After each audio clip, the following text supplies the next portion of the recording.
No. Testing one, two. Huh? No, this is, oh, yeah, Vimeo stuff.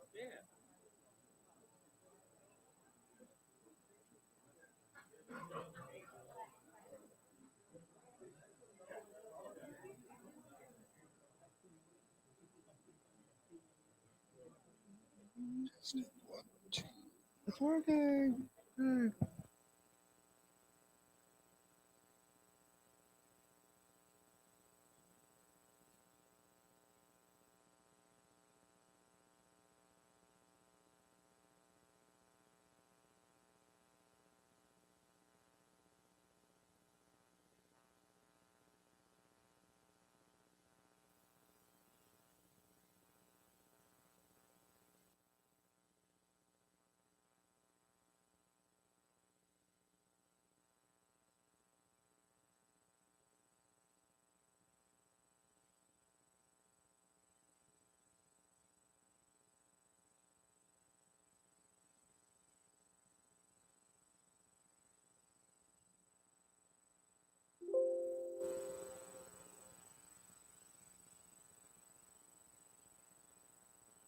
This conference will now be recorded.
Skyline wore Jim out earlier today.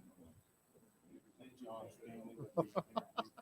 Superphone? Yeah. For the planning commission? Yeah. Somebody can give you the guidance you Couldn't y'all need. have done any better than that? All right, I'll drop the plug in Thank there. you. Thank you. Bobby, thank you. All right, Dustin, how you doing? Good. Charlotte, Mr. Jewett, how are you? I heard you had fun with Skyline today.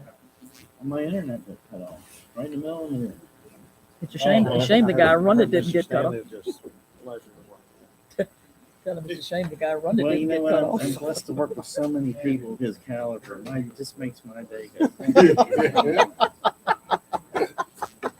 See, I told you to have something to say. I said we're gonna have a full house. He's being nice though. with. Yeah, give him some time. I think. I'm waiting on it. Oh, Give him a get set up, second. yeah. We'll be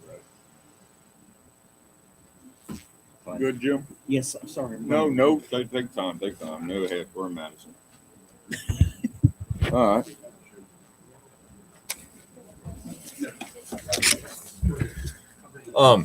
Like to call the Board of Supervisors to order. As always, let's start with the Pledge of Allegiance and a moment of silence. I pledge allegiance to the flag of the United States of America, to the republic for which it stands, one nation, under God, indivisible, with liberty and justice for all.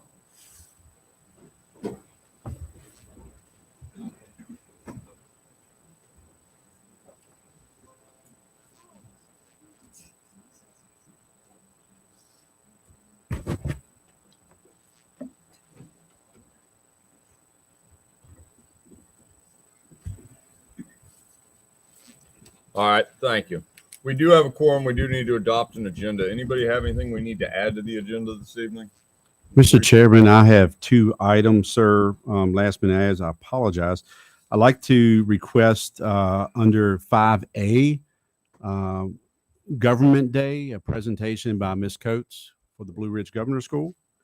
And then under discussion, I would like, if the board be kind to add alternative septic systems. Anybody else have anything to add? All right, what's the pleasure of the board? Mr. Chairman, I move to approve the agenda as amended. Second. Motion's made and seconded. Further discussion? Hearing none. All in favor signify by saying aye. Aye. Opposed, same sign. As always, public comment. Yes, sir. Use the microphone. Is it on? Yes, no. Okay, all you people at home, I hope you can hear me. I wanted to talk about Whippoorwill Road and the 6-year plan. And I'm hoping the young lady, I guess since I'm 74, she's a young lady. I hope she'll be here once a month like the other folks were when they represented VDOT. We have a lot of problems in this county with these roads, and there's only so much that she can do. I sometimes wonder if VDOT has lobbyists. Every other entity in this Commonwealth seems to. It seems to me the money gets spent on education, social services. And I think we need more spent on roads. That's my comment. Thank you, Joe May. Other public comment? Yes, ma'am.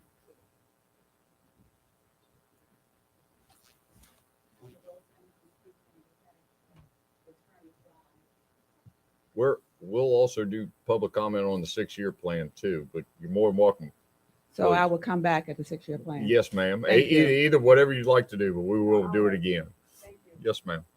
Mr. Chairman, point of privilege. Please. So as the chairman was just alluded to, if you're here tonight for the public hearing portion of the VDOT 6-year secondary road plan, there will be time for the public when the chair opens it up for discussion.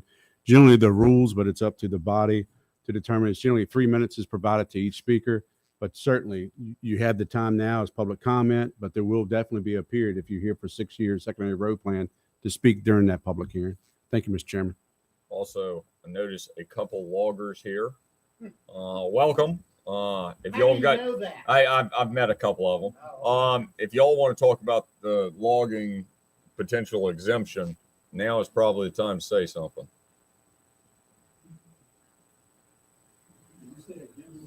What?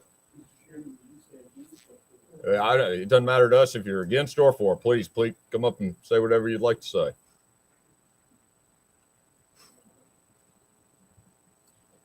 Mr. Chairman and board members, thank you for the opportunity. I'm Ron Jenkins. Thank you, I'm the Mr. Executive Director of the Virginia Loggers Association. We just passed out some handouts to you all, and it does explain in great detail what we're after. We would like, and we appreciate you put this on the agenda. We would love that you move this forward and make it a public hearing and ultimately approve the exemption of either tools and machinery taxes or personal property taxes on off-road logging equipment. May I just ask for the folks who are here and would be willing to, would you please stand so you can show how many of us are here tonight representing the Virginia, for the logging businesses here in Madison County and surrounding areas. These are the folks that are impacted by the decision you will make tonight. And I'll tell you just a little bit, and I think they can even do a better job than me of telling you just what a tough business the logging harvesting operation is. So thank you all for being here. Thank you for all you do. Thank you very much. I don't know how much time I have. We were Like 2 minutes. 2 minutes. Yeah, Okay. you've been going from. And can I allow them to talk? Will they Yeah. be able to talk as well? Yeah. Okay, good. Yeah. Well, I just wanted to mention the background. How did we get here? And this has taken a 2-year work to get to the point to just ask for the privilege that you would consider this as an option to add into your ordinance to relieve the taxes on the off-road logging equipment. Farmers have had it for a number of years. We believe that something got overlooked when that first section of the code was built around the farm equipment. But what we did was basically found a unanimous support from the Virginia Farm Bureau and a number of other organizations. We found a patron who was, and from the House of Delegates, who was willing to take the bill before the House. The House unanimously approved it. The Senate approved it, and the governor approved it in 2020. We have now 13 counties that have approved it. And along the way, we learned that 7 or 8 others had already done this way before we even went to the code. They just did it on their own. But I can tell you that the struggles of a logging business is a tough business. It's low margin for profit. They have very little say in what their revenues are because it's controlled by mills. However, they're just like us, and they especially are subject to the fuel tax increases or the fuel price increase that we've seen recently and every other price increase. Yet that just helps to narrow their bottom line even worse. So I see that a lot would like to speak. I'll say I just hope that you will move this forward to a public hearing and approve it in your ordinance. Thank you for the time. Mr. Chairman, if I may again. Yeah. Recognizing folks are speaking on this, the Commissioner of Revenue has indicated to me today they will arrive roughly about 6:30. They are the one that will administer that. So if you have any questions, Mr. Daniel will be here at 6:30. Very good. Who else for public comment?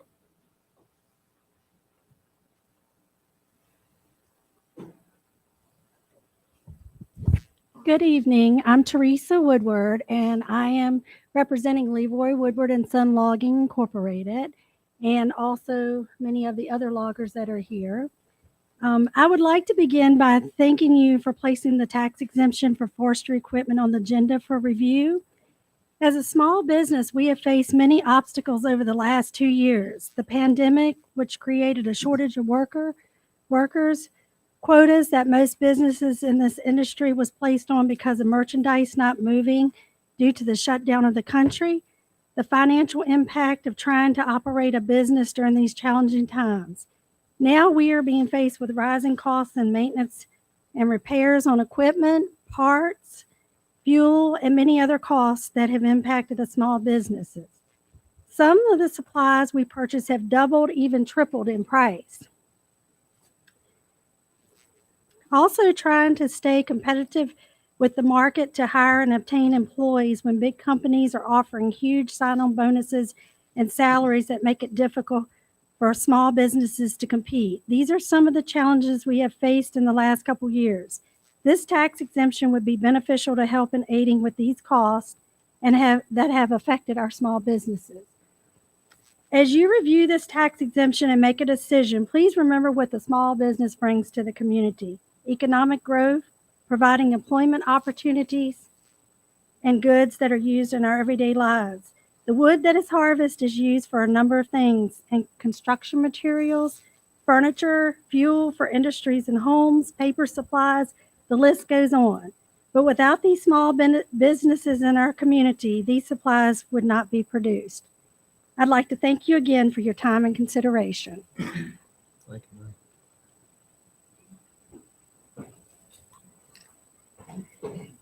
All right, who else for public comment?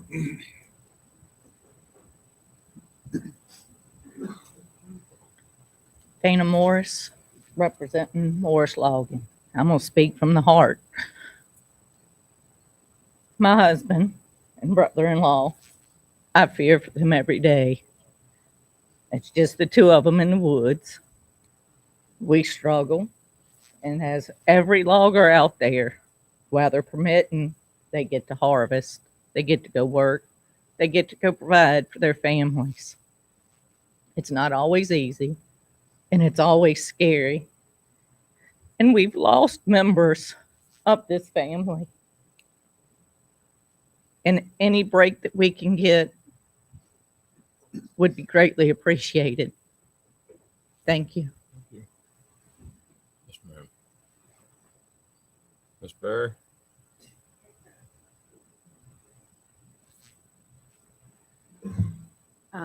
Clarissa Berry, I'm the Commonwealth's attorney for Madison County. I wanted to give you a quick update since I did miss the last meeting when constitutional officers traditionally speak. I missed it because I was at the Spring Institute for the Commonwealth Attorneys Services Council getting CLE credits.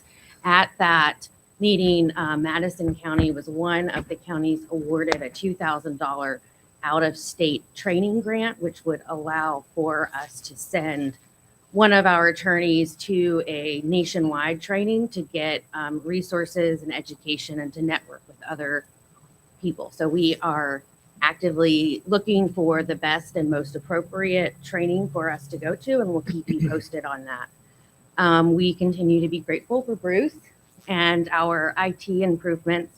They have really assisted us, not just in the office, but in the courtrooms as well. We today got the grant paperwork filed for the assistant Commonwealth attorney position.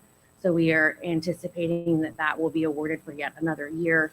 We continue to have an increase in jury trials. So that's something that we're monitoring. As you know, we share Judge Franzine with Orange County. And so that has created a little bit of challenge in getting them set. We had a case that was supposed to have gone this week get continued, and the first available 2 days was in August. So we're keeping an eye on it, but we'll make it happen. I'm going to take off my hat now for a second and just speak as Clarissa Berry, private citizen. For those of you who have affinity for the Oregon Trail, and when I found out that my great-great-great-great grandparents took the Oregon Trail at 70 and 71 from Missouri to Oregon, I was discussing it with my mom, and she said, well, you know, one of the wagons was probably from this area because Madison, Rappahannock, Culpeper, we have an extensive history of logging. And when you think about industries that have been in Madison County since the beginning, it's agriculture and it's logging. I can remember stories of my dad going up and logging with mules in the mountains. And these guys probably have way more stories than I do and could even dream of having.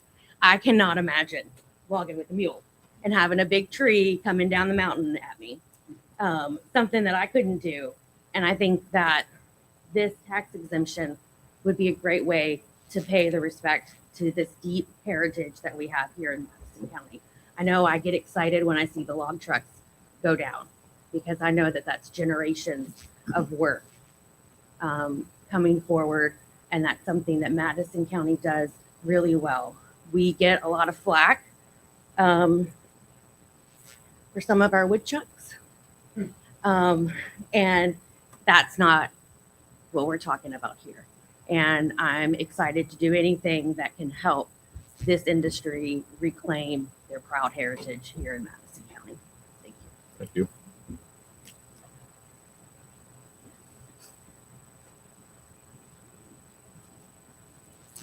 Good evening. I'm Paul Haney. Environmental Timber Management is my company.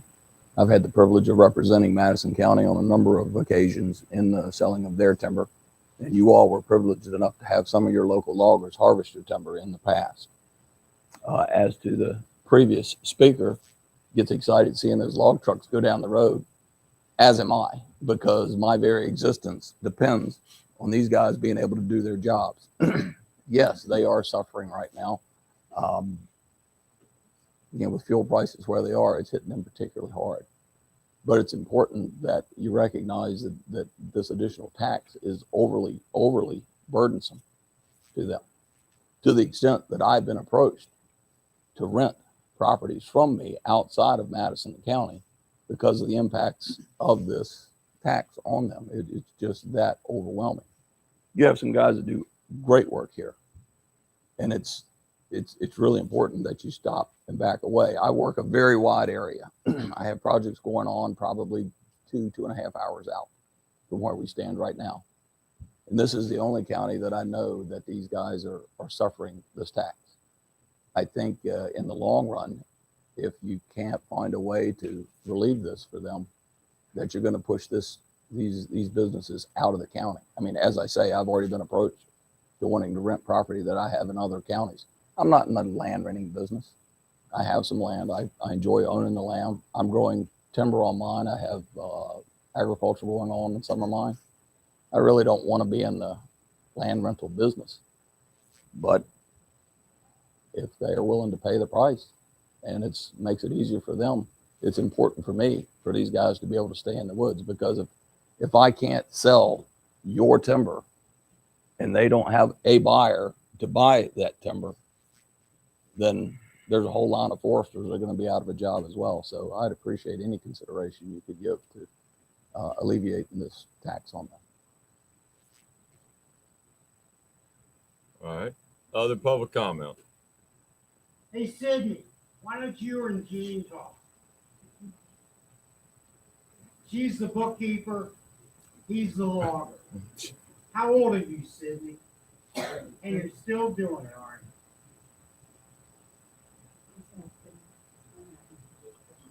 Sydney, you good? There you go. Other public comment. All right, moving along. We have a consent agenda. We have minutes from 4/6/22, 4/12/22, and then in a supplemental appropriation for additional security grant funding from the schools. Mr. Weekly, anything to add on these? No, sir. The security grant funding, you had the letter of support from the schools as traditional, their school board passes. This is monies that they receive. So those monies come into our coffers. This is a supplemental appropriation to put it back in their planned use, which is the security grant. What do y'all want to do on the consent agenda? Mr. Chairman, I move that we approve the consent agenda as presented. Second. Motion made and seconded. Further discussion? Hearing none. All in favor, signify by saying aye. Aye. Opposed, same sign.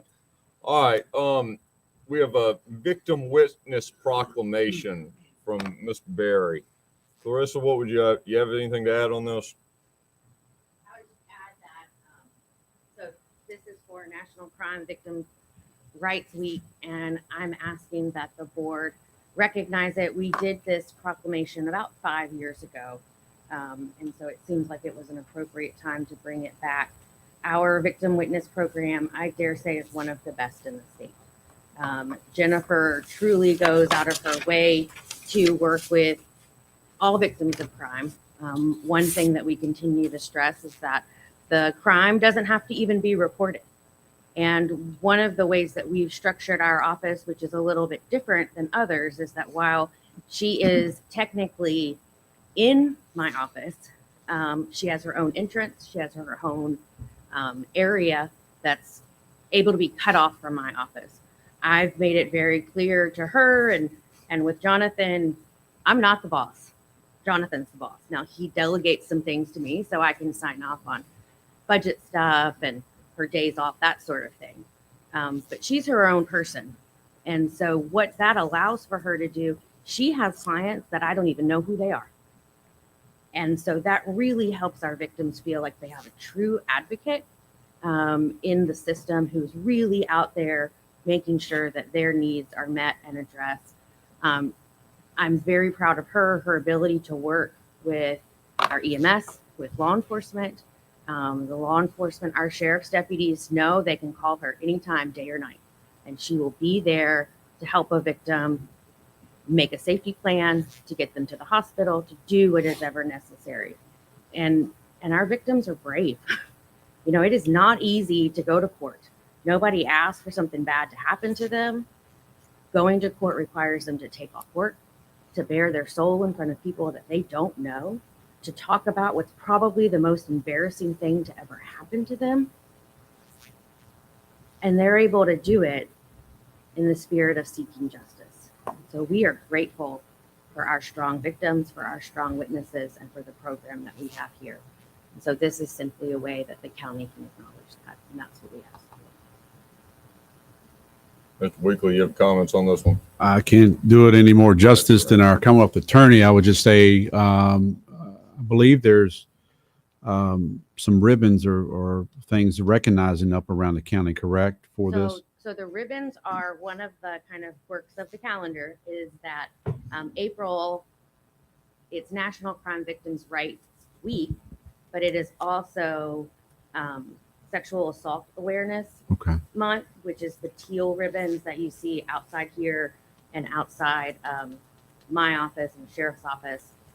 One of the things that Jennifer is able to do for them is to accompany them when they go on SANE exams, which are highly invasive examinations to collect forensic evidence for use at trial.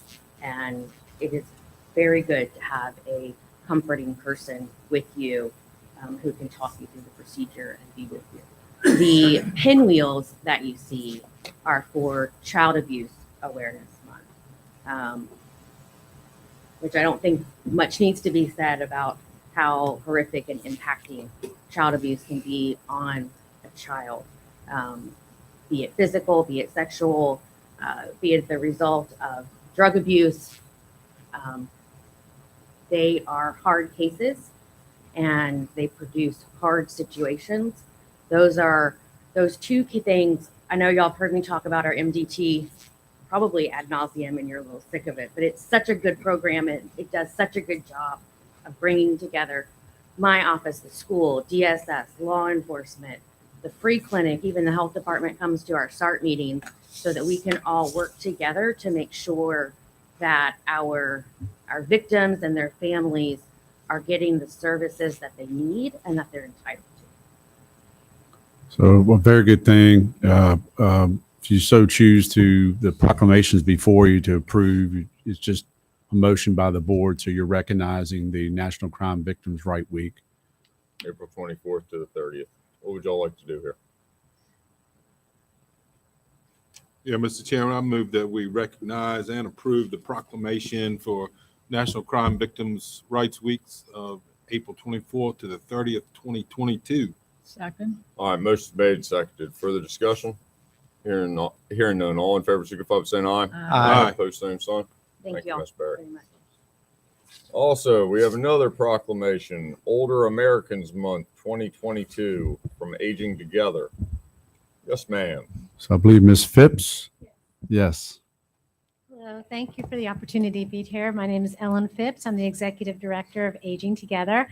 And really, this proclamation really has to do, May is actually declared National Older Americans Month.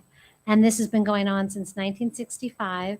And we've asked the counties of the 5 counties in the region that Aging Together covers, for each of them to consider accepting this proclamation for their own county, to recognize the contributions and the value that older adults bring to a community.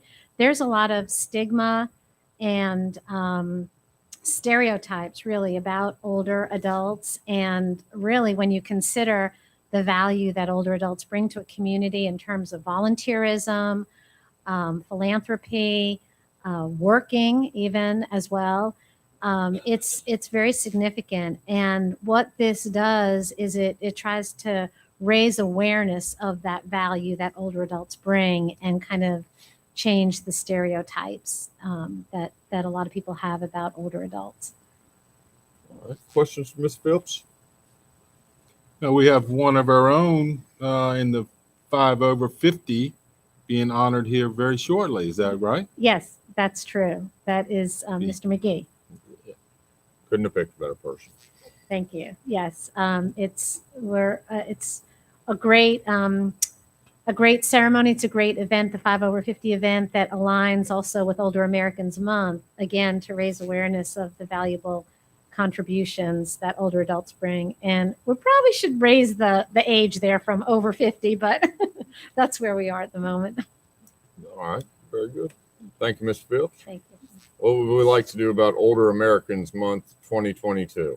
Okay, since I'm not the oldest up here, but I hereby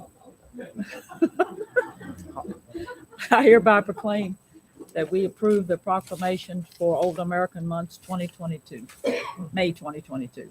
I'll have to second that. All right. Motion's made and seconded. Further discussion? Hearing none. All in favor signify by saying aye. Aye. Opposed, same sign. All right. And just for clarity, Mr. Chairman, that was their language. I did not name the proclamation. So just clarity on that. All right. Now we have a presentation. Ms. Coates, please come on up. And you've been working with the government.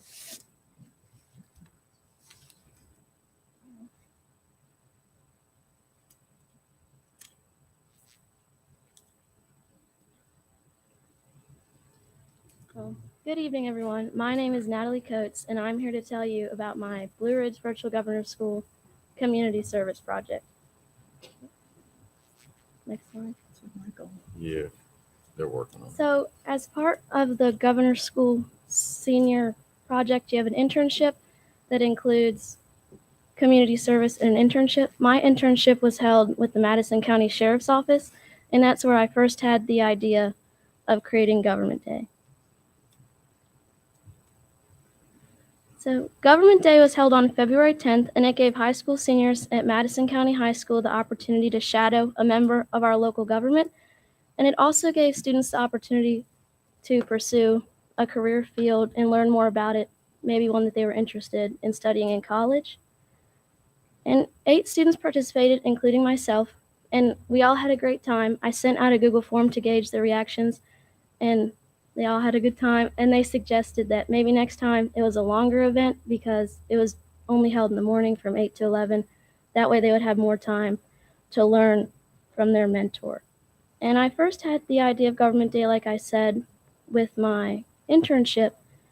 I was speaking with the judge, and he said Greene County had a similar program, and I wanted to implement something for Madison students as well because I thought it was a great opportunity. So here are some of the mentors that participated in my event. not pictured are Mr. Wade Galbert, the Deputy Commonwealth's Attorney, and Jennifer Hayes, the Victim Witness Coordinator. And my main source of communication with each mentor was via email, and I found everyone's email on the county website when I first had the idea. Next slide.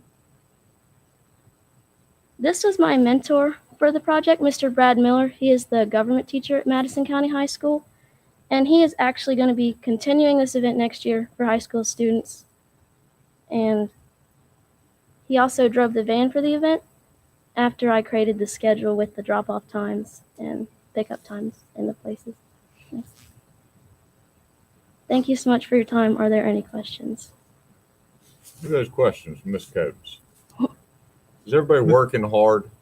Yes. They were. Yes, sir. That's good. Yes. Your prompt answer is reassuring. Yeah. So I've got, Ms. Coates, what's involved in getting into the Blue Ridge Governor's School?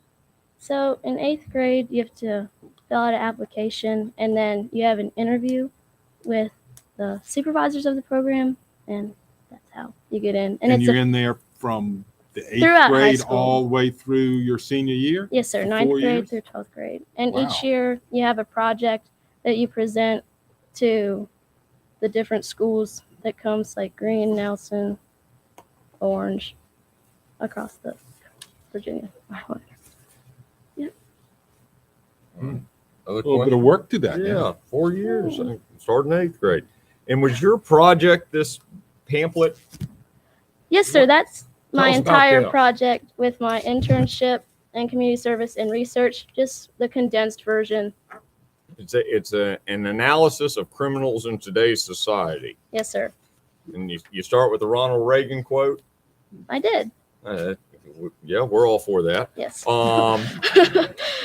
What- give us a breakdown real quick. Tell us about it. Oh, sure. Yes, ma'am. My internship, like I said, was with the Madison County Sheriff's Office, and I mainly did ride-alongs because a cop car is essentially an officer's office, so that's where I spent most of my time. And I was also able to help the Sheriff's Office with Drug Take-Back Day and then Trick or Trunk, and that's the picture on the front that you see from Trick or Trunk. For that event, I handed out candy to the children, and then I counted the number of participants who came. And then for Drug Take-Back Day, I scratched out like the personal information off of the prescription bottles, and then I rode with an officer to the state police headquarters in Culpeper where they were disposed of properly. Excellent. Yep. All right. Other questions, Ms. Coates? So have you got any interest in government going forward? Yes, I'm going to be attending the University of Lynchburg and majoring in criminology. For you. Congratulations. Thank you. And come back to Madison? We'll see. Okay, thank you. Thank you Thank very you. much, Ms. Coates. All right. Now we're on the public hearings. 6-year road improvement plan. Ms. Shepherd, welcome. Would you like to go? I hear you've got a presentation. Would you like to? Yeah, that'd be great. So thank you. Good afternoon, Mr. Chairman, members of the board. I'm Carrie Shepherd, VDOT resident engineer in Charlottesville residency. I just wanted to provide a quick overview of the purpose of the Rural Rustic Program. You had asked me that last time, and I think that would be beneficial just to provide that before we get into the priorities. So the purpose of the Rural Rustic Program is to pave an existing unpaved road, reestablish ditches, shoulders, but primarily maintain the existing appearance of the road. So leaving trees if we can, side slopes, everything like that, just to keep the rural nature of the road. Eligibility, it must be an unpaved road already in the state secondary system. Carry no more than 1,500 vehicles per day with a minimum of 50. Be a priority in the county's secondary 6-year plan. Used for local features used for local traffic who are familiar with the features of the road with a minimum anticipated traffic growth expected and at least 16 feet width for 2 cars to pass, although we would prefer 18.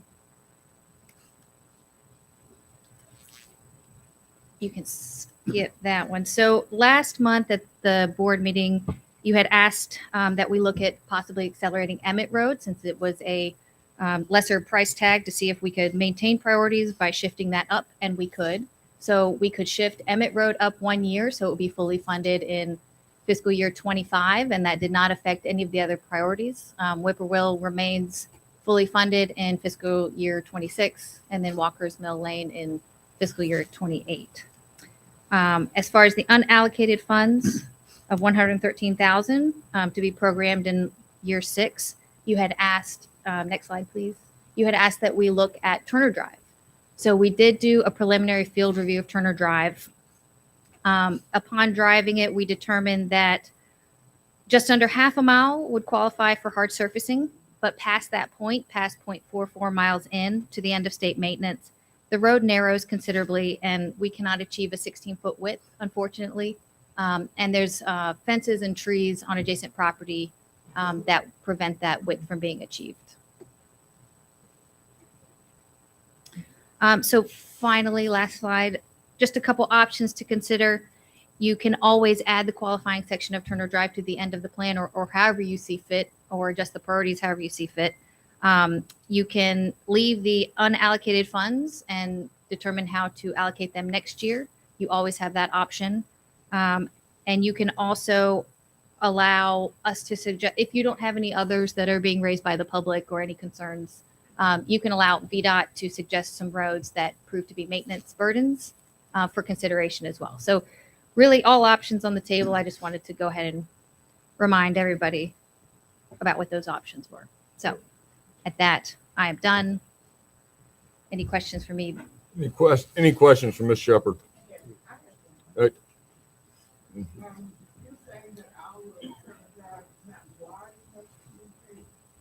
The last, from 0.44 to the end of state maintenance, yes, it's too narrow. For the rural rustic program, we don't widen the existing surface because then it turns into a construction project and it gets into stormwater management criteria. It also gets extremely expensive because, like the fences that I mentioned and the trees, we would have to require right of way to move those things. And usually for this type of project, it's just a 30-foot prescriptive easement. So we just have 30 feet to work in. Usually, you know, we do find that people's fences or trees are within that 30 feet, but it just makes it price prohibitive.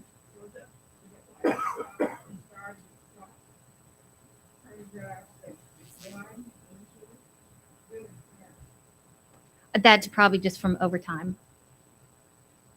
I mean, we didn't. I don't think that we came in and purposefully, you know, narrowed the road. But with the trees and the fences on the second half, it's too narrow.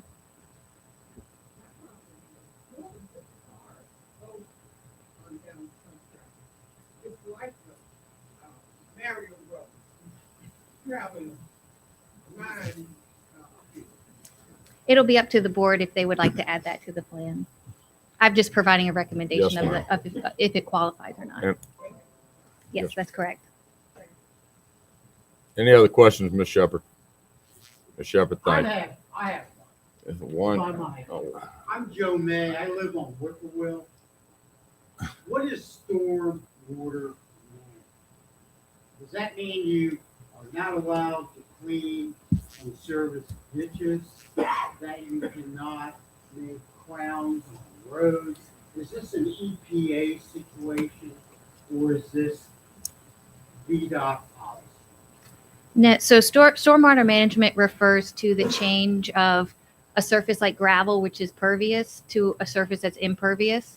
So the more impervious surface that we create, we have to address the addition of quality and quantity of stormwater runoff. And so that whole program is exempt for the rural rustic program because we are paving in place.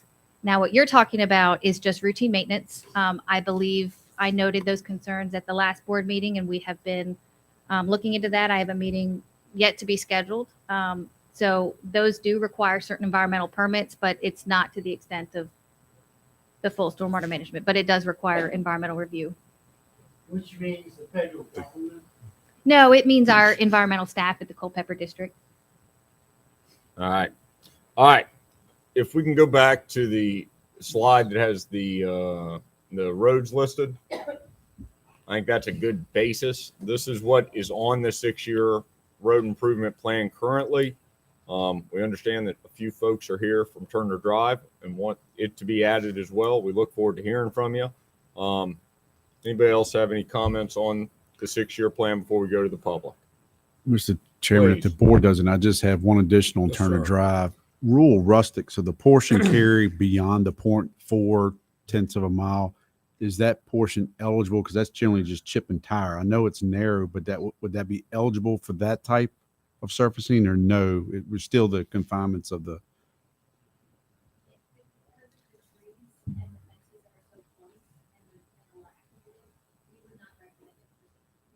Okay, so it's not just hard surfacing what's there and width, because there's width requirements that you have that. Okay, thank you. But you'll go 0.4 miles up Turner Drive, and that's where it would stop, the rural rustic. There you go. All right, so this is what's on the list right now. We can add another road or something to that effect. The public hearing is open. Who would like to make public comment on the 6-year road improvement plan? Yes, sir. Yes, my name's Terry M. Bowden. I live on Walker's Mill Lane, and I hope that you would kindly consider to keep it on the list. Thank you. Yes, sir. All right.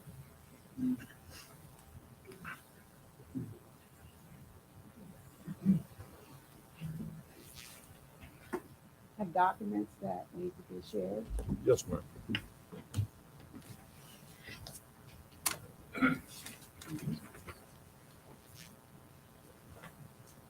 Thank you.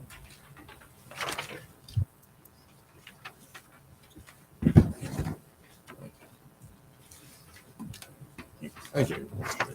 Keep it up. Good Lord. Yeah, give him, I'll read fast. Good evening, members of the board and the audience. My name is Pamela Wilson. I am a landowner on Turner Drive. The residents and landowners are here. Would you like to stand?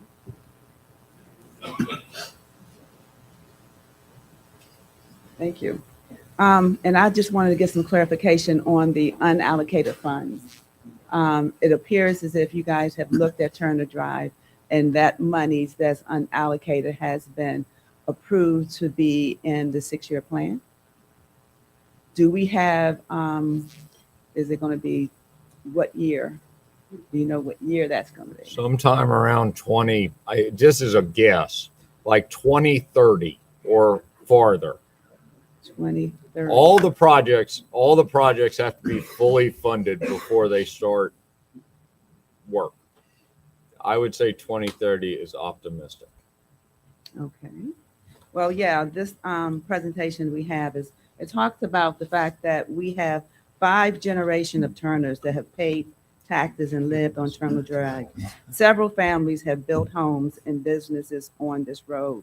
We have thrived there and continue to assist in maintenance and safety of these who have navigated between the sinkholes, the uneven tracks, and the water pools, the ditches, and the narrow pathways. So what's happening is the streets are narrow. We understand that at some area beyond that widening area that have been worked on, that there are fences or the ground is not suited to be extended. So I think that will be a question, because we do have extended families down there that has new homes that have been built beyond that spot. And with the trees and the fences that are down there, does that require a team of people, including the homeowners, the county, to work together to try to get that area extended? Is that something that we can put in the plan? Ms. Shepherd, I'm looking at you. To do that kind of work, how does that work? I mean, I don't think it's 6-year road improvement plan, but there has to be some type of action to accommodate? Yeah, by all means, why not? Let's clarify and then we can knock it out.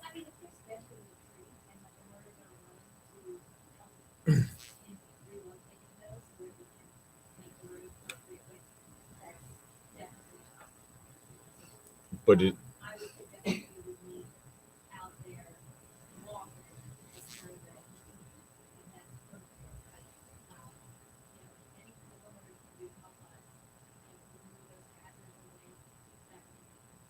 so is that, we know, we know we can, excuse me, we know we can add 0.4 miles of Turner Drive and it works.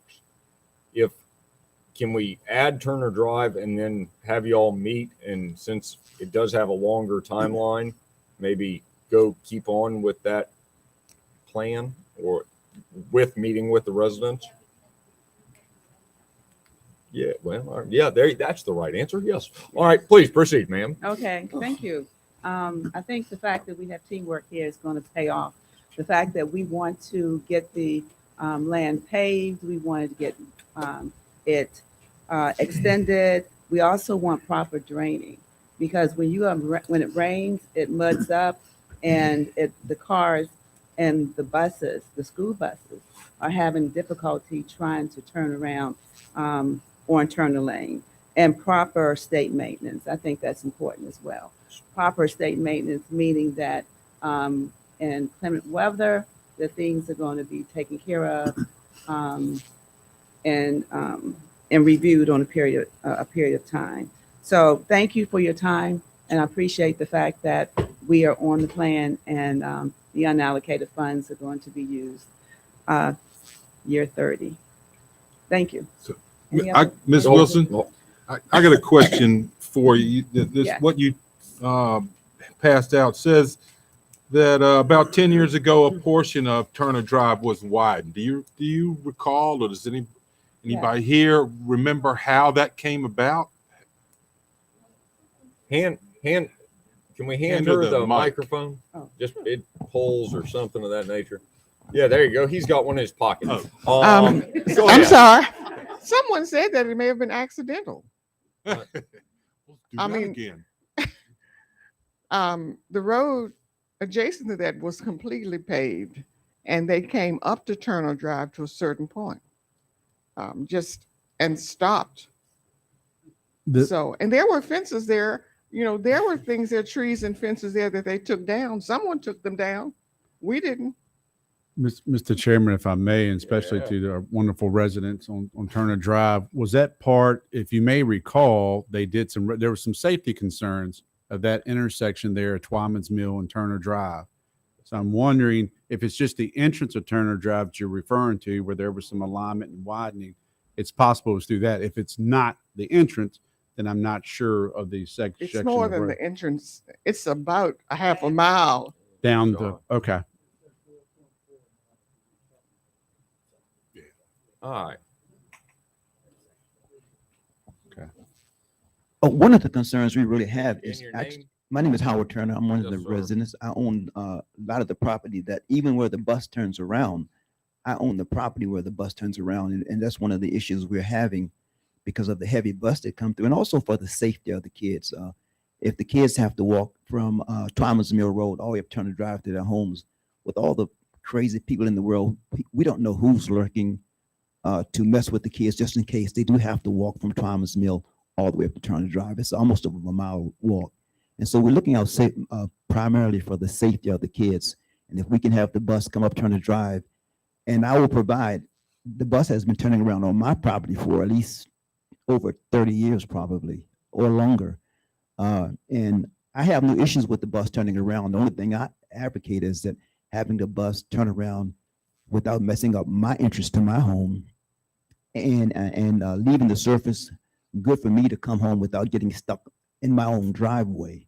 If we could have the Madison harden the road, it would mean a great difference to us. Safety reason only, mainly for the kids who comes home. Every kid should come home in a safe manner and have the bus come up a safe road without getting stuck in the ditches and in the mud. making sure that the bus drivers and everybody gets home safely. That's my main concern is making sure that the bus drivers and the kids get home safely without anybody messing with the kids walking home from school. And so that's our concern, is making a safe place for the kids and the bus drivers to come up and getting home safely, and the bus drivers are home safely. Yes, sir. All right. Other public comment on the 6-year road improvement plan? Yes, ma'am. Hi, my name is Whitney Larkin, and I live on Turner Drive. And I am at the end of where the 4.4 comes up, where the road was widened. This was done about 10 years ago, because I actually had trees and a fence, but mine was in part of the easement that VDOT owned. The gentleman there that was working VDOT said it was going to be widened and that the road would be tar and graveled. Midstream, they just stopped. I think if VDOT goes back in their records, they'll see that this work was in a project to be done. Why it stopped, none of us know on Turner Drive why it actually stopped. Then there was a second project that came out, and that was to blast the hill between Turner Drive and Twyman's Mill, because the curve, going around the curve at that intersection, was too dangerous for all the people pulling out of Turner Drive. So it was a safety concern. So then they did come back and they spent quite a bit of money to fix that area between Twyman's and Turner. And then they paved up the hill, going up the hill of Turner Drive, and then stopped. And then this is the first time we've heard since all of that happened. But I think if the county or VDOT goes back in their records, they'll see there's 2 projects that were done at Turner Drive. Thank you, ma'am. Would you hand it back? A gentleman in the back would like to speak, to say something. Yes, good evening to the board and all assembled here. I'm Charles Slaughter, and I would like to have Route 614, Twyman's Mill Road, added to the 6-year plan, because that road is a very dangerous road. It's very narrow, and I live about 3/4 ways up Twyman's Mill Road from Route 15.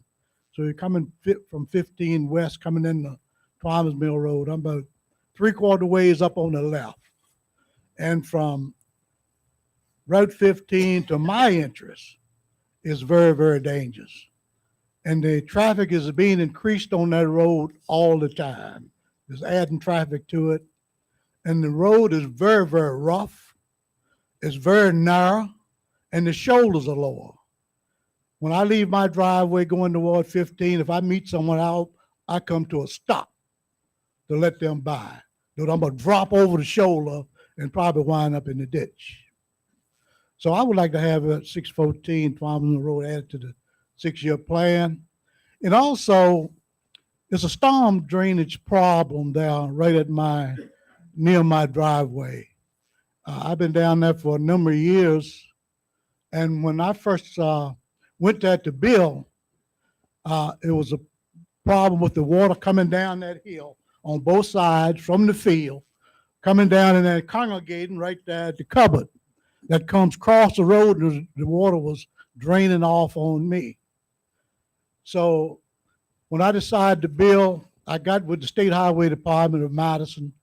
The superintendent came out, and him and I talked about it. And he said, well, I'm gonna bring my equipment out and we're gonna put a swale from this cupboard here down by your property line all the way down so that water can drain. And from that point on, I have not been able to get an answer why the state would not come back, because over the years, that swale have washed out in places and it needs attention. But I've had the state I guess it's been a year ago now, I had one of the supervisors come over from Madison. He looked at it and he agreed, say, it is erosion, all that swale is washing out and the water's not draining real good now. So he said, I'm gonna go back and see what I can find out about it, and I'm gonna let you know exactly what I find out. And I'm still waiting to hear from him. So one of the supervisors at the Madison State Highway Department. All right. And he have not got back with me. And but over the last 3 or 4 months, it have improved because the landowner across the road from me, he went and put a larger cupboard in. So that water was coming down the road and coming from that field on that right side, that cupboard seems to be taking it. But there's one other problem that I have. That cupboard that they put across the road, the state put that in, put another one in about 6, 7 years ago. And they left both ends exposed. Now the one on the right side, we're coming down, them bush hogs come down through there, them double bush hogs, them guys are rolling, that thing bouncing, and that thing bouncing, hit the cupboard on one end, knocked it half shut. So I've been, I reported to the State Highway Department. They come back, make an attempt to open it. But I don't see why they cannot go there and put up a post or something there to keep, the bush hog, he have to go around it or something, just hitting it and knocking it closed. And even with that new cupboard where Mrs. Sanford just put in, going in this sanctuary, somebody turn around there and hit that, then knock that, put a bin in the end of that. So that keep happening, the water's not going to drain. And I don't know why the state cannot go there and put a post up here and here to, so whoever's coming up, they know that they can't get over so far. So this is a drainage problem, Mr. Chairman. Thank you, Mr. Slaughter. All right. So some of your point, you want to add Twyman's Mill to the list, and then it sounds like there's just some maintenance items, Ms. Shepherd, at Twyman's, about a swell and then some bush hogged culverts. There you go. It is amazing what a bush hog will do to a culvert. Yeah. Yeah, it works. Other public comment. Other public comment.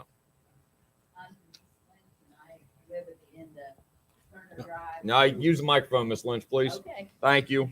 You project I thought I'd well. be loud enough. Anyhow, I live 1.25 miles from the corner of Twyman's Mill and Turner Drive, and approximately 17 or 15 years ago, they took down a whole row of trees, moved the fence back, made it all lovely, said they were going to pave it. And then some great big yellow dozer sat on the side of the road for about 6 months, like a yard ornament. And then they mysteriously took it away and never finished the project. So it was supposed to be paved up to the mailboxes. So, which is, about 0.6 of a mile from Twyman's Mill. And they did a great job of fixing that hill on the intersection of Turner Drive and Twyman's Mill because there were so many accidents, and so they've done a great job there. But, they were supposed to pave it and it just never happened. So, and that's all I have to say. Thank you, Ms. Lynch. All right. Other public comment on the 6-year road improvement plan. Yes, ma'am.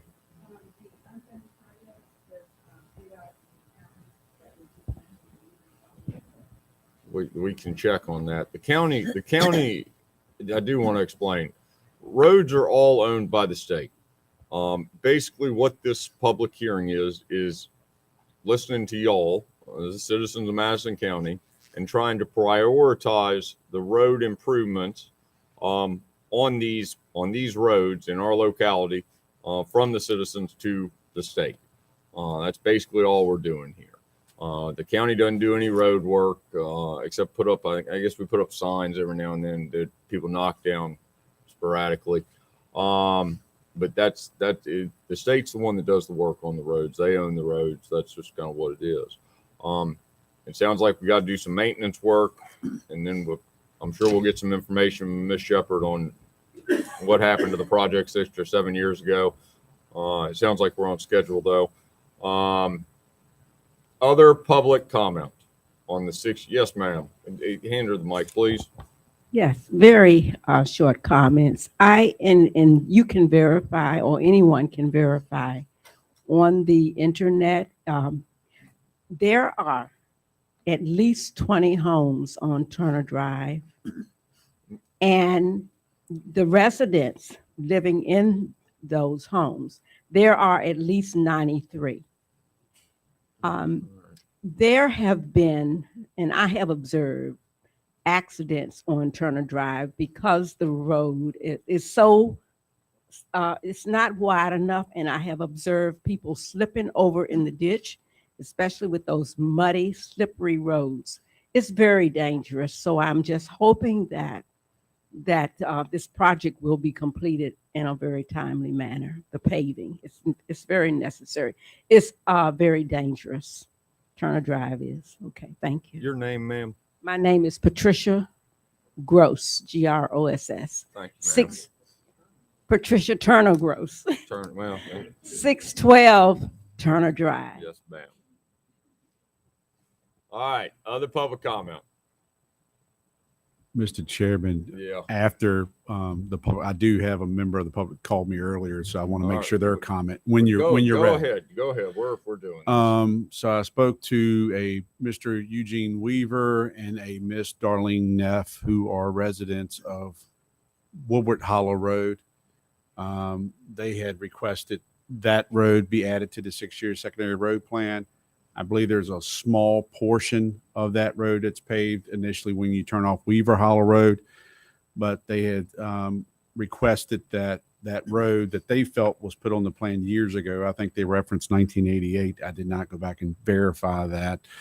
But they would like to say that, similar situation, roads narrow or depleting. And I explained to them maintenance is different than the paving, but they would definitely like to have consideration. I explained the rural rustic program to them, how that is more of a chip and tar, type of approach. They said, certainly, we're not looking for Route 29 pavement. So I did tell them that I would put that into the record for that road consideration. I'm not advocating, I'm simply passing on public comment. Absolutely. All right, other public comment on the 6-year road improvement plan. All right, back to the board. We have these 5 roads on there. We've changed the order on Emmett, just being able to accommodate that one earlier in the list. How would y'all like to proceed? It sounds like Turner Drive needs to be potentially put on it. And then we have 2 other roads, Twyman's and Woodward Hollow, that at least need to be studied. Maybe we can talk about them this upcoming year. Mr. Chairman, I have a comment. Please. Since I'm live down in that area, I'm familiar with both of these roads. And a month ago, I drove up Turner Drive, and it is in a condition, it needs attention, and it definitely needs to be on this plan. And I'm hoping in the interim that VDOT can work with the residents to alleviate some of the current problems. In addressing Mr. Slaughter's concern, I live across from that road. That is a very dangerous stretch of road, and that's something that we need to consider as well for the future. And again, I hope VDOT will meet with him and discuss some of the problems that he has currently with the swell in the culverts. So that's my input. All right, other comments? Well, so the process, let me make sure I got this. So the roads that Mr. Slaughter and then Mr. Weaver are talking about, we would care, since Ms. Shepherd is here, we ask her to we need study those in the near future. And then when money becomes available based on our allocation from the state, as other projects have been completed, we can add new roads to the list. The 6-year planning, and correct me, Ms. Shepherd, so this would be hard surfacing roads, the issues mentioned, not that they're not important, because I go in that segment from Locust Dale and Twyman's Mill. By the way, I think that road will be posted 45 mile an hour soon as well for residents who did not know that. Okay. It's a maintenance. That's a maintenance item that they would have to look at. I believe the 6-year plan mechanism is just for you to consider hard surfacing, but all important matters. Absolutely. We've definitely, through this public hearing, identified some maintenance items that I see Ms. Shepherd's taking notes on, so we appreciate that. Twyman's, Turner and now Weaver. Woodward Hollow. I guess Woodward, I'm Woodward sorry. Hollow seems like it probably needs some. And Turner's being out a little bit farther as far as timeline. Maybe some maintenance can be done and we can do something a little bit better. The board needs to adopt the 6-year plan with any additions that they put on that we deem necessary to put on it. Other comments on this evening? What would y'all like to do? There's a resolution, Mr. Chairman. Ms. Shepherd, again, correct me if I'm wrong, because I don't want to give the board bad information. The resolution to approve that plan is as presented in your presentation tonight, which if you'll bring that back up quickly, sir, the chart that shows the funding and the years and the roads, which the one that has Emmett Road and Desert Road. So make sure I correct that resolution reflects approving the plan with those roads, correct? Okay, so you do have a resolution, Mr. Chairman. And are we going to add Turner to this? I mean, does this resolution cover Turner? No. Exactly. So we can make a shaky motion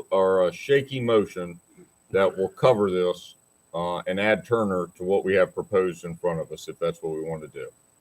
So, yeah, Mr. Chairman, so as I understand it, VDOT, Ms. Shepherd, has done its due diligence to the point of saying that Turner Road would be prioritized and be available for us to put on this. Is that right?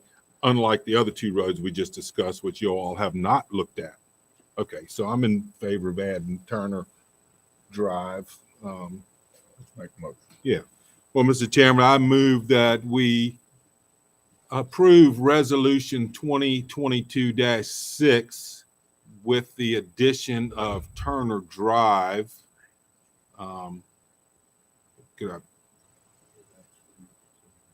To the, what's the next, the one with the list of roads above. Yeah, to the current draft plan priorities. Add Turner Drive to the bottom of that list. Second. Motion's made and seconded. Further discussion? Hearing none. All in favor signify by saying aye. Aye. Opposed, same sign. Thank y'all for coming out. All right.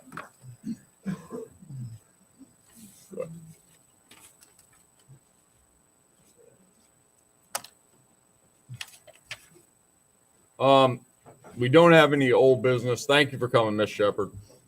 Thank you. All right. No old business tonight. We do have a bunch of new business. We have the Hoover Ridge lease agreement. Mr. Weekly. Thank you, Mr. Chairman. Alan ran to get batteries, so let me bring up this portion in the packet, and as soon as he returns, we'll get it on the screen. Just a little bit of background. Hoover Ridge, that's the property that's known as we're discussing tonight. Prior to that, it was the Clore property. Since the county has purchased that, we have leased portions of that property to be farmed, whether it's crop or hay or what have you. We have leased that out since, I believe, 2003. There were 5-year increments, so it's up for renewal. Actually, that lease ran out at the end of December. The size of acreage has decreased over the years, so the land considered to lease, if the board wants to move forward, is roughly 31.8 acres. Alan, if you'll go to the exhibit, please. So just to go up a little bit, I'm sorry I didn't put orientation on this, but this property is located off Fairground Road, and it's in between Elementary Acres and the primary school. So that is the property known as Hoover Ridge. It's a little over 180 acres. Most of that land has park and recreation activities on it. There's 31.8 acres, and there's 2 areas you see on the map, members of the board and the public. Area 1 represents roughly 24.3 acres. Area 2, roughly 7.5 acres. And I believe there's corn currently, but anyway, there's a rotation of it. So the lease has expired. I just need direction from the board. How do you want to proceed? Mr. Gregg may have some advice on avenue, how to proceed. If you want to continue leasing, I will say the advantage for the county is we do not have to maintain it. The prior lease arrangement meant that the farmer would take care of the land to include any fertilizer application, which I think happened every 4th year, I believe. But this is the acreage that is currently being farmed. And Mr. Gregg, is there anything you'd like to add, sir? Just the fact that we will need to have a public hearing for this and there will need to be an advertisement. I can work with Mr. Weekly in terms of getting it in the newspaper and having the public hearing on this, as soon as possible. Would that be at the first, what would that be, second meeting in May? I haven't done the math That on would that. probably It would- give us ample time because you have another the second one. meeting in May. Yeah, first meeting I know we could not do, but The second meeting would help us because we'll have another, you're getting ready to discuss a segment of Clore Road abandonment. We'll get to that because I don't want to scare everybody that lives on Clore Road, but you will have a public hearing for that, assuming you want to move in that direction tonight. So the 24th would give us ample time, sir. Y'all want to have a public hearing for this to proceed with advertising and doing a lease on this property? Yes. We've never done a public hearing on it before. We're supposed to. Yeah, I know. That's why it looks. So let's do it. He keeps us out of hot water, so ignorant, and out of pinstripes. That's where we're at. We didn't do it the right way. Now we're going to do it the right way. Everybody okay with doing this? Can we advise our please? And that would be May 24th. Again, if you move forward with the other item, we would just have 2 public hearings that night scheduled to start around 6 p.m. Everybody good? Everybody's good. Let's advertise. In defense of my predecessors, I do not know what the law was prior to my time Well- here. It's possible that this was something that's been changed in the last 4 years. It absolutely has. Just when you got That's on. correct, Your Honor. I've lost mine. All right. Anything else on Hoover Ridge lease? All right. Let's go to the tax exemption request from the Virginia Loggers Association. Mr. Weekly. Yes, sir. Thank you, Mr. Chairman. And I appreciate the folks in attendance tonight. A lot of speakers have touched on this. I received communication, and it's good to meet Ms. Woodward's out here in the crowd. There you go. We've had some good dialogue on the phone.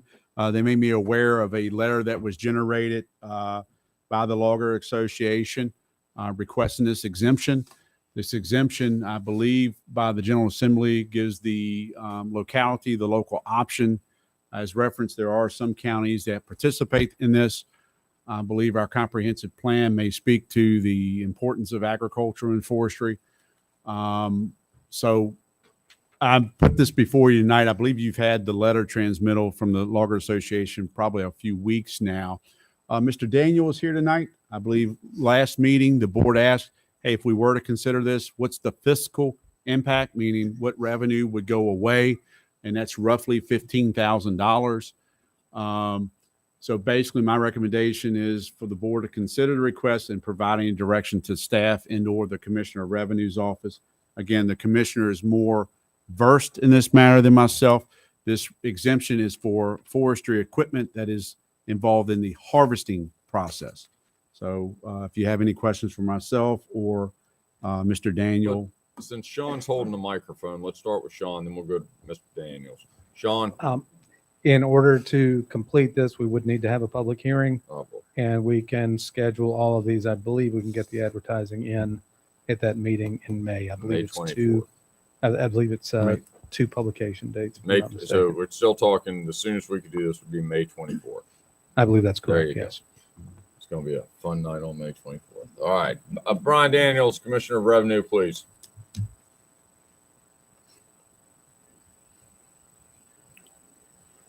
Yes, sir. Tell us things. It's 35, it's 58.1, 35.5, I think, and we exempt 1 through 8 and 10, and this would be number 14 in that code section that we're looking at adding to that. And again, it's off-road harvesting equipment, skidders and booms and things like that. Again, the 15,000 is rough because we don't have a special classification for that right now, so I didn't have a way to figure that number exactly. I just ran down through the list best I could, and I'm estimating that amount.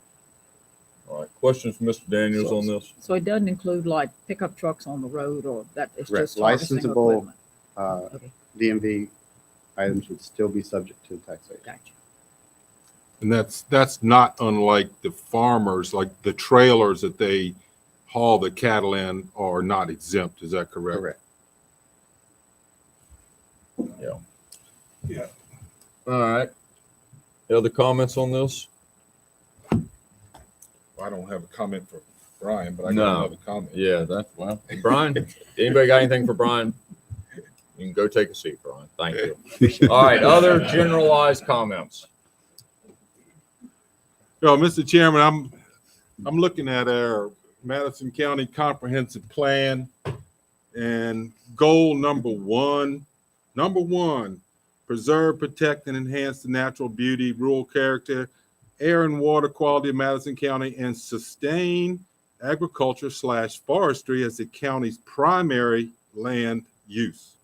Okay, primary. The implementation strategy to accomplish that goal is number 2 on page 29 of the comp plan. Says continue to support the economic viability of agriculture, forestry, and related industries through tax and zoning policies. So this is right in keeping which is something we have written for years. I'm very much in support of this. And so I look forward to taking it to a public hearing and hear those in favor and any of those who might oppose. Other comments? Mr. Chairman, I do have a comment, and I'm going to be the devil's advocate here. As a farmer in Madison County, the consequences of the decision several years back to no longer tax farm equipment, I think was very short-sighted. And the reason that I say that is because we were no longer taxed on farm equipment, but our real estate taxes went up more than the offset of the drop in the tax on farm equipment. So what we're talking about here is we're going to be shifting a tax burden if we adopt this exemption.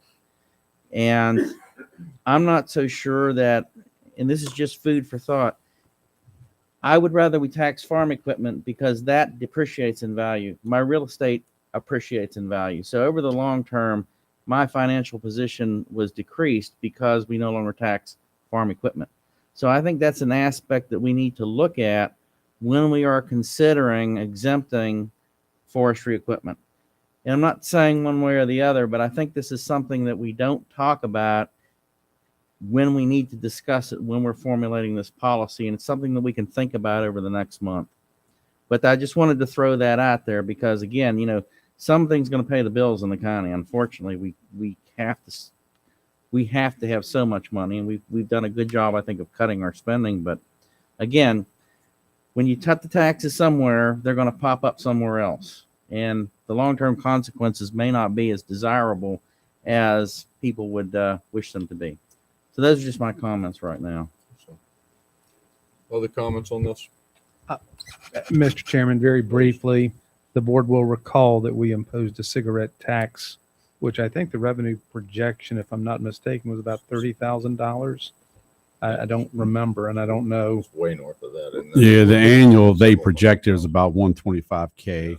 Oh, okay, 30,000 a quarter, I guess. There you Somewhere go. around there. Okay. Yes, sir. Yes, sir. So to take the it off the loggers and put it on the smokers. There you go. Farming and forestry are the same thing. I think if we're going to exempt farmers, there's no reason why we shouldn't exempt logging. Do we want to have a public hearing on this on the 24th of May? 24th. Let's advertise on the 24th. We'll see y'all on the 24th. Thank y'all. Thank you. Yes, sir. All right. Cool. Boy, we're gonna have so much fun that night. Clore Road abandonment. Let's go down that path. Great. 1 second, Mr. Chairman, pull this up. Well, Alan, you have it up as well. Good. I'll read from your screen. This request actually came to us from VDOT. Doug McAvoy is the area land use engineer. And it looked like that this portion, this segment of the road has really not been used for some time. So what they have asked, and they even state that, is since 1969. So that language I use came from Doug McAvoy's letter that's included here in the board packet. The letter went out to the prior landowner. They have since sold that property. The abandonment, I don't know if you're familiar where Clore Road and River Road intersect.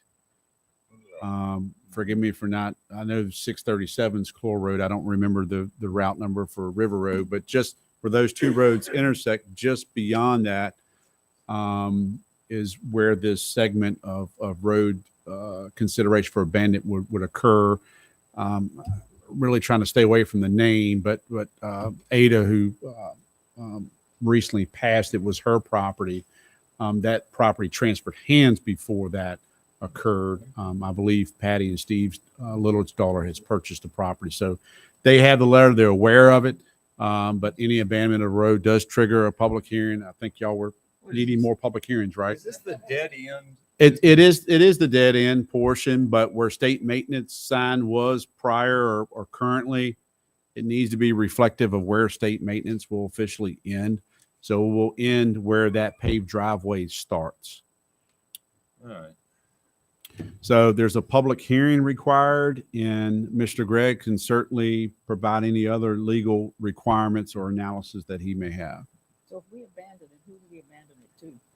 Property owner. The property owner? Yeah, you'll abandon it up to that portion. So roughly 0.21 miles. And for the public hearing, I apologize. I used Doug's little screenshot. I'll do an actual GIS so you can track this and maybe do some pictures. But yeah, that one is awful. And I should have did GIS. I don't even know if that was where he got lost, maybe, because I can tell you I'm familiar with River Road and Clore Road, and that doesn't look like it. But so we definitely need a better map. yeah. And is everybody on board with going to public hearing on potentially abandoning this? Yes. All right, Sean Gregg, we've nodded 3 times tonight. Can you advertise for this one? I believe we can. There you go. And All right. I got one thing. I'm hoping we can get a discount I on the hope local so news. too. Ask Gracie. Go ahead. Do we need to send a letter to all the adjacent landowners? Yes, Well, we that'll we be done. we will do that, and if I can get statements prior, whether for or against, we would love to have that in the packet. But Yeah, okay. certainly that's up to the landowners if they want to do that. But absolutely. All right. Going to public hearing May 24th. We're all going to have a bunch of fun. All right. Anybody else got anything on Clore Road? All right. A weird agenda. Motocross race, temporary event permit application. I assume that's why Gavin's here. Gavin's here, and I believe Mr. Lacey, who haven't met. Thank you for identifying yourself. He's familiar with the event as well, but your ordinance requires permit or event applications. There's category 1 and category 2 thresholds. They anticipate a minimum of 1,000 folks being there. They held I butcher it. I always say motocross. It's motocross event last year up at Grays Mountain Lodge. There's some supporting documentation in the application package.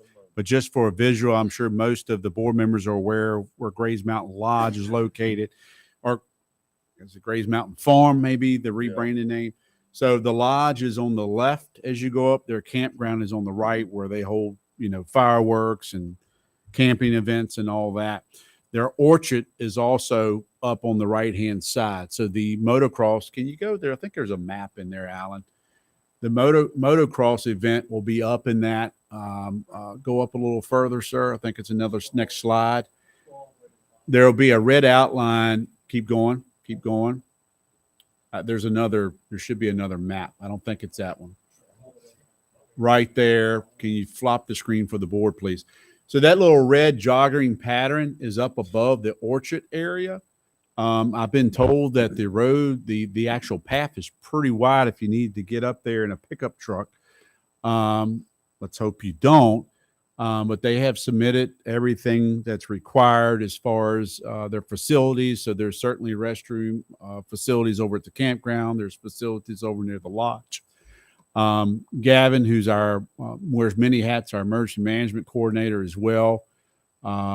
He's got a incident action plan from last year. He's going to review to see the application for this year. But we have all the information. I feel like it's a complete application, but certainly if you like to speak to Mr. Lacey, who is tied to the event, or our emergency management coordinator, who would be responsible for any action plan. And action plan doesn't mean you need to go in action, but we plan, so we have it. But either gentleman is here for any questions from the board. Mr. Lacey, Gavin, either of y'all have anything you want to add to the discussion?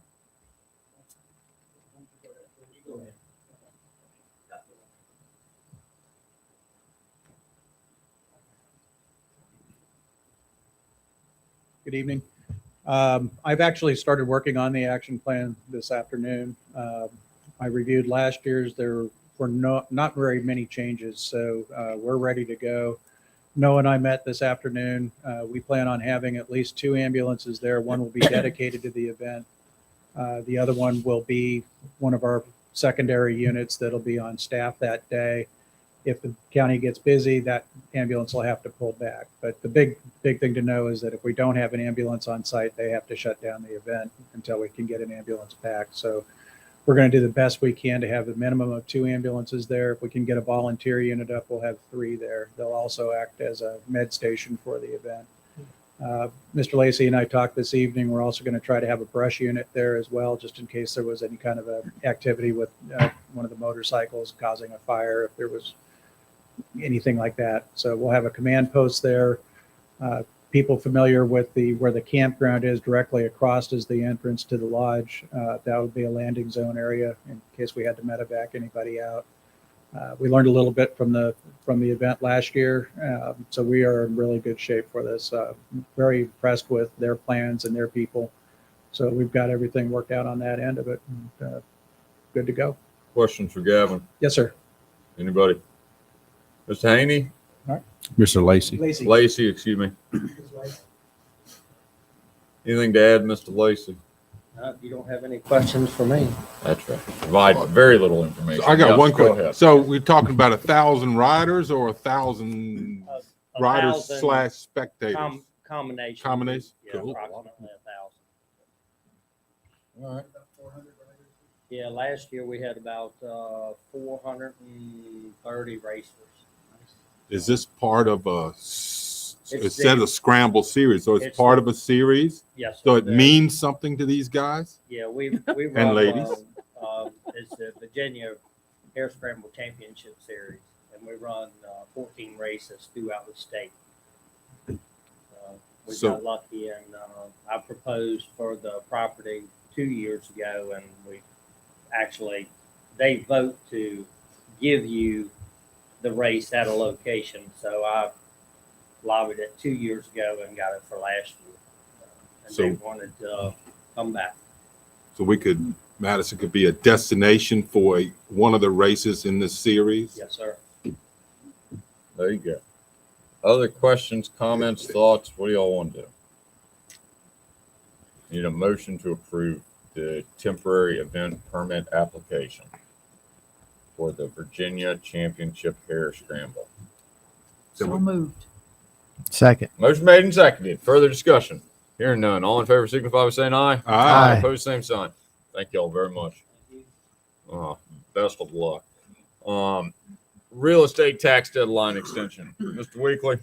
Yes, sir. Thank you, Mr. Chairman, members of the board. So normally real estate taxes are due around June 5th. However, the county has recently switched its real estate tax software. So it takes a little bit of time to kind of critique and get the system loaded. So we feel to give adequate time for the commissioner and treasurer to do what their offices need to do, not only to get the tax bills prepared, but get them out, but also to add or give the proper time for our citizens to be able to pay the bills. So it's about getting the proper notice and the allowance to make payment. I'm requesting that the board consider extending or moving that date from June 5th deadline to June 17th, 2022. I have consulted with both the Commissioner of Revenue and the Treasurer, and they are on board with this recommendation. Anybody have any comments, thoughts? What do y'all want to do? Probably should do this with a motion. Mr. Chairman, I move that we extend the real estate tax deadline this year to June 17th. Second. Motion's made and seconded. Further discussion? Hearing none. All in favor signify by saying aye. Aye. Opposed, same sign. Information and correspondence. Anybody? Well, I had a discussion item. No, we haven't gotten there. You want to go there? We're going to do that next. Are we done with the information and correspondence? We're on to discussion. Let's go. All right. About a month ago, I had a conversation with Emily Bordone with the health department, and wanted to know what the county's feel was on folks who may be applying for, I say direct discharge. I know that scares people, but an alternative septic system, which means you'll have a little mini treatment package plant that treats it. So just think the town of Madison's plant shrunk down to your residential size, and they treat it, and they still have to meet permit limits like any permitted facility. And it is a direct discharge after treated into a tributary, wherever you're at. I was recently approached or emailed a location for consideration for this. I was made aware that Rappahannock, I believe, has a special use permit consideration for these type of things. So, I'm fine administering code and so forth, but I feel like this is a gray area. I like some direction of the board because this is the county. I'm sure it can raise concerns. I wanted to bring it up for discussion tonight because, one, I received a request, so I'd like to get back to that individual. But if it's a process, the special use permit would put it out there for like public hearing, right? So it ensures that, hey, neighbors around will know that this application exists and they can make comment. Now, that's your decision if you want to make it that process. We have about 11 of these permitted facilities in the county. Now, when I say permitted facilities, it can be a resident or it can be like a Heartland Institute is one, for example, that they have their own permit. These permits are up for renewal. They're only good for 5 years and they have to be reapplied and renewed. So it would go back through that process. But right now they've applied directly to me. The health department has went out and evaluated the site. It would not qualify for a conventional drain field. It's a very small lot. There's some floodplain on this piece of property. And this property also currently has an illegal pit privy connection that they would have to address anyway. So I want it out there for discussion. If the board would like for me to explore the special use permit route and how Rappahannock County or other counties may be handling this, I'm happy to dive in and do that legwork. If you say, hey, administratively approve these things, that's your purview. But this is an area that I definitely feel that the public would be reaching out to you. So therefore, I would like some guidance on how you would like me to handle any communication with the health department when we receive these direct discharge requests. All right. Who would like to start? I say, Mr. Chairman, I say the SUP would be the way to go. That's the fairest to the neighbors, and it also gives that person an opportunity to get it done. That's my opinion. Go ahead. Go ahead. Well, yeah, I understand that part doesn't, but I've talked to Danny Krigler so many times over the last 10 years about this. The option of using what we're calling an alternative septic system or some or whatever. That, I mean, it's being done in so many places, and there's so many regulations and things you got to go through. There is an engineer stamp you have to get an engineered stamp consistently. I do know what you're saying. I don't know. At this point, I would not lean towards an SUP. I don't think it's an unnecessary step. Okay. if you all want to view it as at least like a hardship type of approach, versus where, meaning that if I looked at this plat and you had a sufficient area to do a drain field, you should do a drain field versus I'm closer to the creek type of approach. I agree with Dustin. I agree with Dustin. I've listened to Danny for years talk about it. We've talked about how Sheets can accommodate. They have a custom plan, an alternative system. I do think this is something that should be a hardship type of deal. And I think you could even go down the path of hardship if cost effectiveness leans one way or another in certain circumstances. The idea of putting, I want to say direct discharge, but that certainly is not right. Putting discharge into creeks, I think at least, is something that we should lean away from in a lot of ways, even though it does have the engineer's stamp. I just think it's better for the community. So, and thank you for that. So just for further dialogue here, we've only received one request, and any of these would go to any tributary. My other concern is there may be another one coming, and that could particularly be on an upper portion of the Robinson. And Madison County, I learned this when we were talking about building the road to the park. Madison County is well known on the East Coast for its trout and its fishing. You have many people that come to the area specifically for that. So as we go to apply this, it's got to go through the same process. And that's why I ask, because I know fishing and outdoor activities, I don't want to have any impact. But again, your choice. I just need some direction. It's something that just crossed my desk, and I really want to get the pulse of the board so I have a sense of direction. If you can get the health department to sign off on it, then it's something we probably should allow. The health department is always easy to work with. Certainly now they are very easy to work with, where in the past they have not been so easy. But I'm sure the same standards apply no matter if they are working with us or frankly working against us like they have for a long time. If they're willing to sign off on it, then I don't have any heartache with it. Would you like to have Miss Bordone said she's willing to come to a meeting?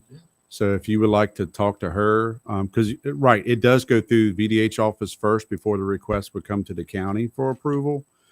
So certainly she would like she would be available if you would like her to be, say it like at the next meeting. I'm going to speak for her today, but I'm sure she'll be available for the next meeting. I think that's on the 10th. Let's do that. If you want to talk to her. Yep. And So, we can get Danny. yeah, get Danny. And well, I mean, I toured all of the RSA sewer plants a couple Fridays ago. So, and I specifically wanted to see, I want to see where the pipes come in and then the discharge, take me through the whole thing. And so I asked him, so I can take my cup and stick it under this drain when it comes out at the other end? They go, you could. I wouldn't, but you certainly could, because there's nothing in there. And as a matter of fact, it was at the plant, the East plant, that it's funny you should talk about the fishing, because where the discharge goes in, the fishing has increased over the years. Yeah. So they claim that these fish are getting. Fish are getting great. The taste is getting questioned. So I don't know. You know what I'm talking about? Yeah, the program has improved far as regulating and inspections of those systems. These small systems, though, are not as frequently regulated. I don't want to say they're not regulated. They're not as frequently regulated or like sampling requirements like you have at those facilities. And those facilities have a lot more technology involved. So they are permitted. I would say if you want to talk to Ms. Bordone, she'd be happy to speak to it. The question becomes, do you want to, she gave two examples of counties. Rappahannock puts it through SUP. Culpeper, these things are popping up. And that's not to put blight on either of our neighbors. Wait, everybody in agreement? Let's have her come Okay. and she can explain all this to us. And then call Danny. He Yeah. needs something to do. We'll have him. It's his come in. birthday. Which one? Because his son, I think his birthday is the day. You can call him. Well, get the. It doesn't matter either of them. They seem to be knowledgeable about such things, and we'll talk to them and see what they have to say. All right, I'll line that Does up that work for for. everybody? Yeah. There you go. I'll line That's it up what for we're the doing. 10th, sir. There was Thank one other item. I apologize. I did get notice today from the planner that there are no cases to be heard or scheduled for the joint meeting, which is May 4th. He did confirm with the planning commission chair that they were okay with canceling their portion. So if the board so desires, you certainly could move to cancel your joint meeting schedule for May 4th. Everybody wants to have another meeting. Y'all can't get on cancel. I brought smiles. I see Let's smiles up cancel. there. Everybody's Canceling the excited. meeting. All right, so cancel that meeting for us.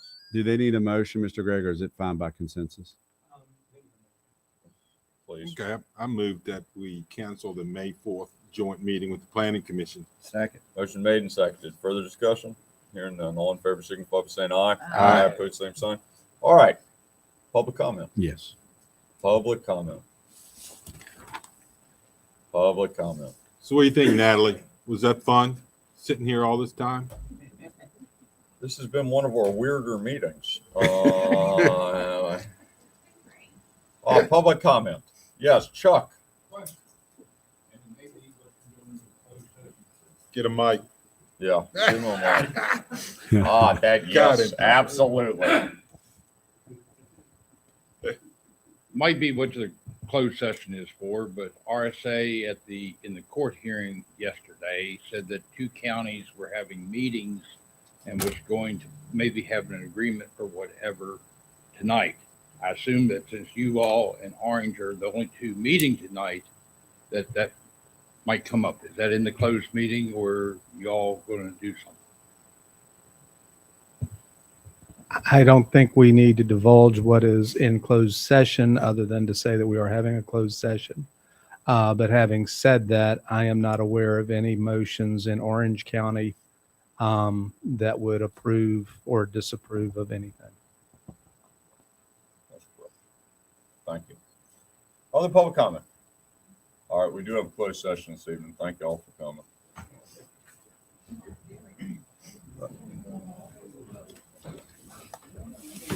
Perfect. This conference is no longer being recorded. If she gets into criminal, she'll be a mess in the politics. Oh, do you? Yeah. All right. Yeah. So, right. I move that the board convene in a closed session pursuant to Virginia Code 2.2-3711A3 for discussion or consideration of the acquisition of real property for public purpose or disposition of public Good seeing you. held real property.